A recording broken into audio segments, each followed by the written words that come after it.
Weekly roundup, the kettlebell swing. Now I know a lot of people struggle with long form content, so I promise I'm going to keep this under 10 minutes and I'm going to blitz through several teaching points so that you can take them on board and use them. The first one, the kettlebell swing is a pendulum.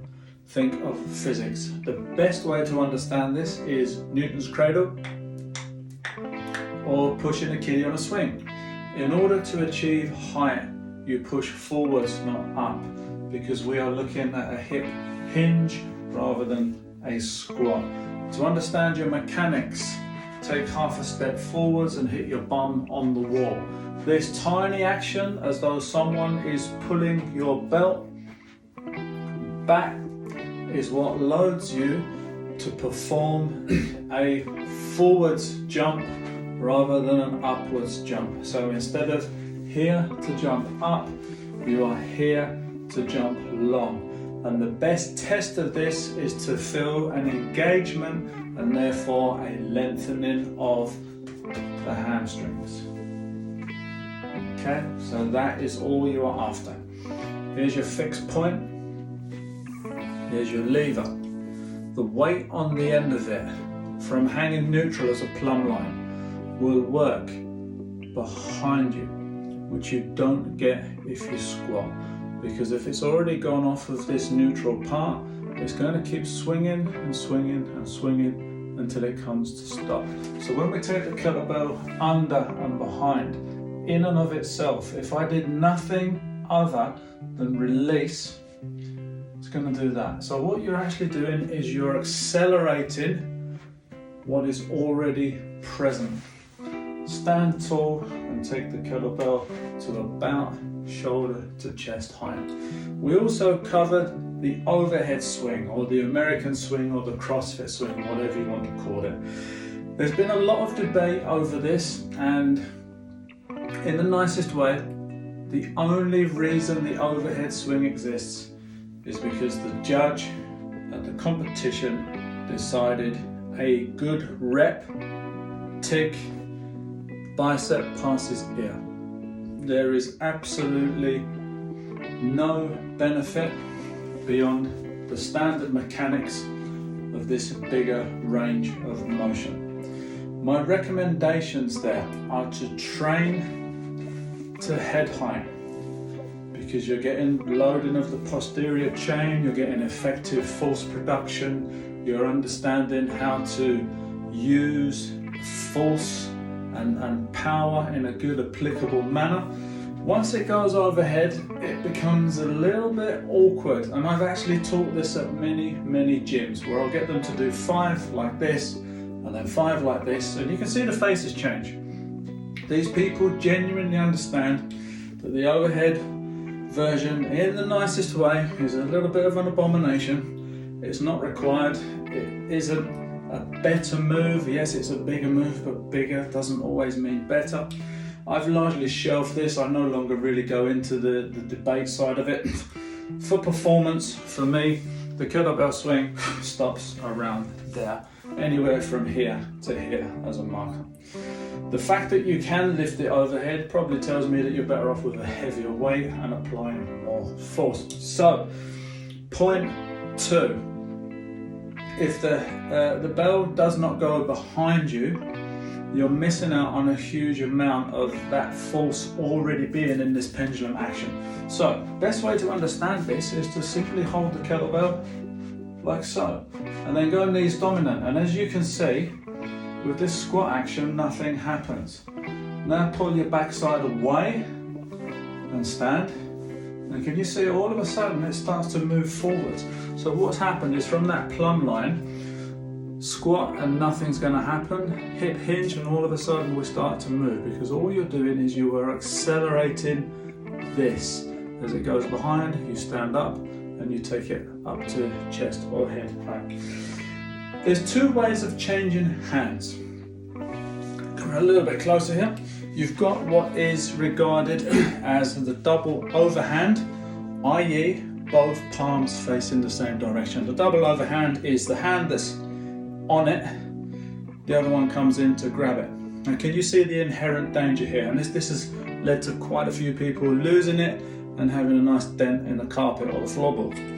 The hand in contact is an obstruction to the hand that wants to take over. So my recommendations are to turn and feed finger to finger. So let me zoom in a little bit here.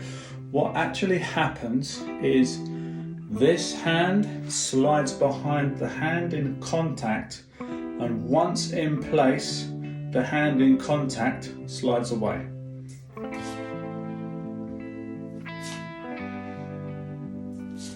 Okay, so with the double overhand, this is an obstruction which is quite awkward because it can lead to you losing it. This hand can only grab once this one's no longer there, and for it to no longer be there, you're in pretty dangerous territory. Think of numbers, okay? 90, because when you swing, I want your thumb to go down. What this means is that nice mass that could potentially hit your kneecaps is offset. For a two-hand swing, you will be slightly wider than shoulder width. This ensures that two hands can go through as you come to this position. If you are closer, the two hands can't come through, and this is why a lot of people squat, because they can't get that position unless they go a little bit wider, and then it can sit in, because then this drive accelerates. Sit through, drive tall. Closer for one arm, because you are now, and this is a teaching point, don't swing like this, keep your thumb in and locked as a teaching point. Down, neutral, down, neutral. These are your repetitions. When you change hands, down, up, down, up. So what's actually happening here? Down, neutral, down, neutral, down, up. Let me offset this ever so slightly so you can see what's happening. Behind, catch, behind, catch, behind, catch. Now you've got what we refer to as the crash test dummy here. If this hand isn't in place, this hand doesn't release. Yeah, so I might hit the handle, I might miss it completely. If it isn't in place, this hand keeps hold. Nope, got a dead one, another dead one. There we go, and release. So you've got that kind of safety mechanism, the crash test dummy. Other things with the swing. Breathing. Think of, as I mentioned in the clean, blowing out the candles on your birthday cake. It is a big compound movement working peripheral heart rate. It places considerable drain on the system depending on the weight, depending on your level of fitness, depending on the duration. Get the breathing good and strong early on, and that ensures that your petrol tank stays pretty full. Regarding posture, an important thing is to stand tall. I see a lot of people, because they go knee dominant, lifting it with the shoulders, hyperextending at the top. Standing tall, think of something touching your top of your head, and you're coming back to that position.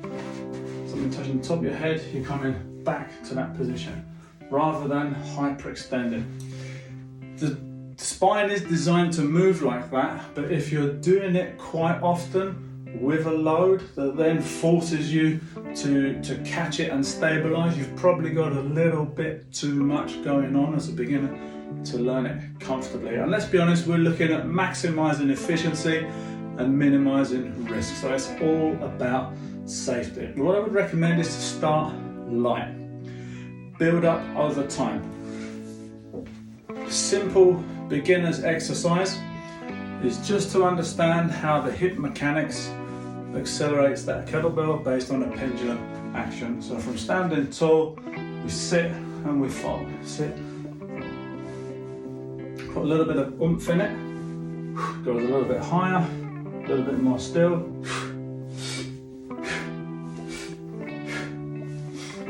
Decelerate, bring it to rest and place it down.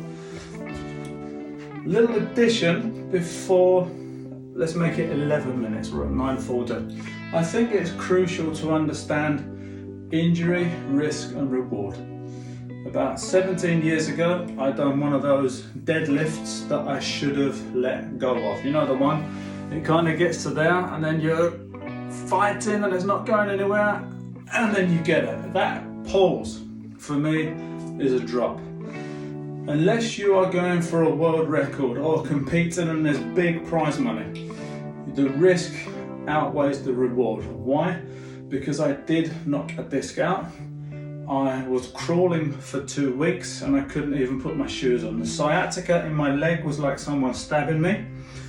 Touch wood, I haven't had a twinge in close to 18 years. And I put that down to one thing: kettlebell swings. Volume kettlebell swings. I used to do probably thousands a week. You don't need to, but the idea of that is what people will often say if you've had an injury is be careful, look after yourself, don't strain. And what is your weakest link will stay forever your weakest link. My advice, as long as you can do this, start to overload it, start to put in some repetitions throughout the week. It might be that you start off with 2 minutes. It might be that you swing it 10 times and you space that every couple of hours throughout the day. So at the end of the day, you've done 100 swings. And then look at the benefits of that long term. You're going to improve your lungs, your heart. You stand on the spot, it's joint friendly. You've got an excess load challenging your base of support. Spatial awareness as you stabilize, core activation so that you don't fly with it, you brace and resist that pull. You are going to find that this simple exercise can pretty much raise your basic levels of fitness at a decent level with minimal input, and that for me is an absolute win. Kettlebell swing, a foundation of amazing movement, incredible benefits long term, and hopefully from this video showcasing how simple it is to bring it on board into your life, because it will pay rewards for a very, very long time, as I have experienced personally. I went from literally a write-off back to not having any issues for 18 years. That for me is a win. Take care.